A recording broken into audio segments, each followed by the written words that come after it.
Praise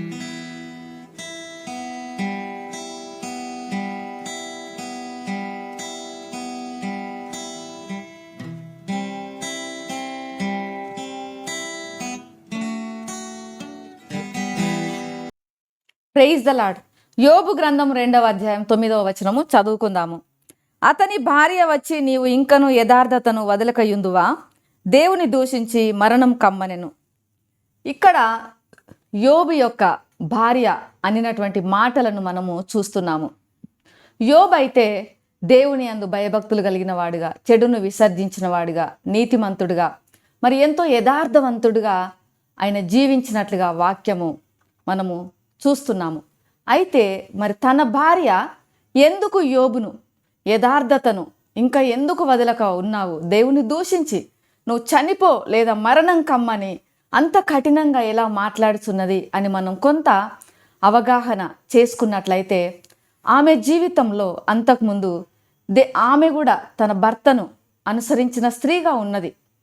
తన యొక్క కుటుంబాన్ని చక్కగా చూసుకున్నటువంటి స్త్రీగా ఉంది.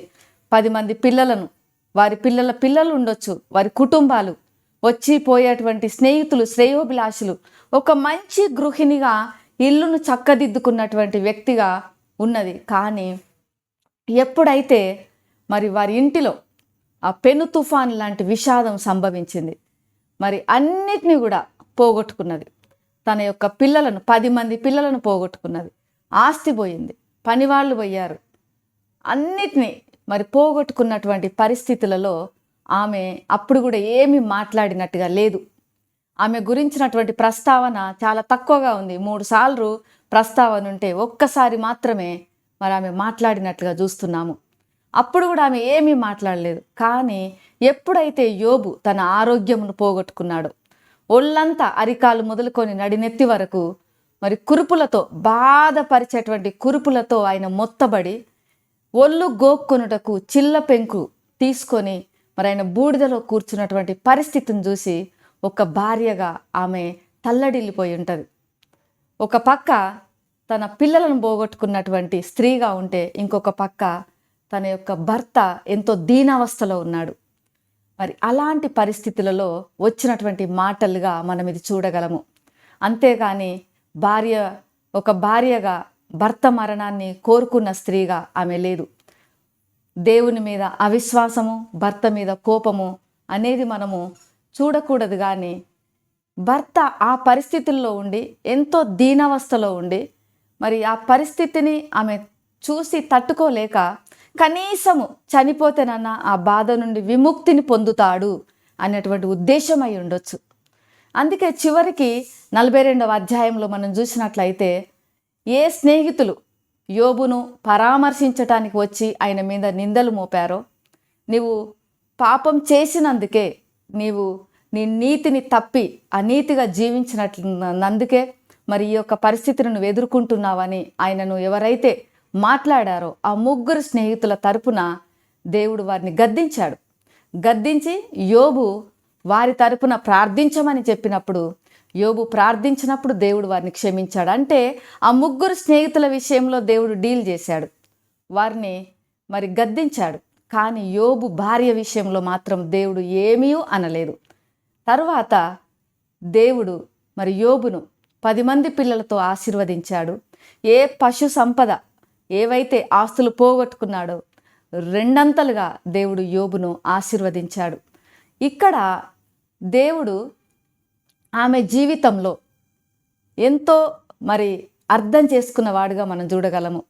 దేవునిగా కాదు కానీ దేవుడు తల్లి మనసు ఉన్నటువంటి వాడు, ఒక తల్లిగా అర్థం చేసుకునేవాడు, ఒక తల్లిగా మన కన్నీళ్లను తుడిచే దేవుడుగా ఉన్నాడు, మనల్ని కన్న తల్లిగా ఆదరించే దేవుడుగా ఉన్నాడు. మరి యోబు భార్య అందరినీ పోగొట్టుకొని ఒక పక్క ఆ దుఃఖము, కడుపు కోత, 10 మంది పిల్లల్ని ఒకేసారి పోగొట్టుకున్నది. మనమైతే మన కళ్ళ ముందు మన పిల్లలు జ్వరంతోనో ఏదో వ్యాధితోనో బాధపడుతుంటే తట్టుకోలేము, అల్లాడిపోతుంది మన మనసు. కానీ ఈ తల్లి 10 మంది పిల్లల్ని పోగొట్టుకున్నటువంటి కడుపు కోతతో, దుఃఖంతో ఉన్నప్పుడు మరి ఆ బాధను దేవుడు అర్థం చేసుకున్నాడు. మన దేవుడు గొప్ప దేవుడు, మన కన్నీళ్లను తుడిచే దేవుడుగా ఉన్నాడు. ఆమె ఆక్రందనను అర్థం చేసుకున్నాడు, ఆమె ఆవేదనను అర్థం చేసుకున్నాడు, ఆమె ఆర్తధ్వనిని అర్థం చేసుకున్నాడు, ఆమె ఆవేశమును కూడా అర్థం చేసుకున్నాడు. అందుకే ఆయన తల్లిగా అర్థం చేసుకున్నాడు, తండ్రిగా ఆమెను ఆదరించాడు. తరువాత ఆమె పోగొట్టుకున్న దానంతటి కూడా దేవుడు మరలా రెట్టింపుగా ఆమెను ఆశీర్వదించాడు, దీవించాడు. ప్రియమైనటువంటి వారలారా, మన జీవితాలలో కూడా చాలాసార్లు మనం ఒంటరితనానికి, ఆవేదనకు మనం గురవుతుంటాము. కానీ మన దేవుడు మన ఆవేదనను అర్థం చేసుకునే దేవుడుగా ఉంటాడు. మన పరిస్థితుల్లోనికి దిగివచ్చి ఆ పరిస్థితులను చక్కదిద్దే దేవుడుగా ఉన్నాడు. ఆయన ఎంతో ప్రేమ స్వరూపి, నిన్ను నన్ను ప్రేమిస్తున్న దేవుడుగా ఉన్నాడు. నీ ఎడల నా ఎడల అత్యధికమైనటువంటి కృపను కనికరమును చూపిస్తున్న దేవుడుగా ఉన్నాడు. మనము అబ్బా తండ్రి అనేంత ఆధిక్యతను మనకు ఆయన అనుగ్రహించాడు. మనకు దేవుడు మాత్రమే కాదు, ఆయన మన తండ్రి, మన పరమ తండ్రి. మనం తండ్రి అని పిలవగలిగినటువంటి ఆ ధన్యత మనకిచ్చాడు. ఇంత గొప్ప ఆధిక్యత ఇంకెవరికి ఉంటుంది? మరి సిలువలో యేసయ్య ప్రాణం పోవునంతగా మనల్ని ప్రేమించాడు. మన కొరకు ఆయన ప్రాణత్యాగాన్ని చేశాడు. మరి యేసయ్య నిన్ను నన్ను ప్రేమిస్తున్నాడు. నీ ఆవేదనను యేసయ్య అర్థం చేసుకోగలడు. మరి మీరు ఏ విషయంలో ఆవేశానికి లోనై ఉన్నారో, ఏ విషయంలో మీరు ఆవేదన చెందుతున్నారో, ఏ విషయంలో మీరు మరి పోగొట్టుకొని ఉన్నారో, ఏ విషయంలో మీరు రిక్తులుగా మారిపోయి ఉన్నారో, ఆ పరిస్థితిని అంతటిని కూడా యేసయ్య అర్థం చేసుకోగలడు. ఎందుకంటే ఆయన ఈ భూమి మీద జీవించినప్పుడు మన అందరి స్థితిగతులను ఆయన అనుభవించిన దేవుడుగా ఉన్నాడు. వాటన్నిటిని కూడా ఆయన అర్థం చేసుకునే దేవుడుగా ఉన్నాడు. కాబట్టి ప్రియమైనటువంటి వారలారా, యేసయ్య గొప్ప దేవుడు, మనల్ని ప్రేమిస్తున్నాడు, మన ఆవేదనను అర్థం చేసుకుంటాడు, మన కన్నీటిని తుడుస్తాడు, మనల్ని ఆదరిస్తాడు, ఆయన హక్కున చేర్చుకుంటాడు. మరి ఈ ఉదయకాల సమయంలో ఆయన చెంతకు వద్దాము. యోబు భార్యను ఆశీర్వదించిన దేవుడు, ఆమె ఆవేదనను అర్థం చేసుకున్న దేవుడు నిన్ను నన్ను కూడా అర్థం చేసుకోగలడు, మనల్ని ఆదరించగలడు, ఆశీర్వదించగలడు. ప్రేమ నమ్మకం కలిగిన పరలోకపు తండ్రి, పరిశుద్ధుడా, నీకు వందనాలు చెల్లిస్తున్నాను. ఈ ఉదయకాల సమయంలో ప్రభువా, ఈ వీడియో వీక్షిస్తున్న బిడ్డలందరి కొరకు ప్రార్థన చేస్తున్నాను.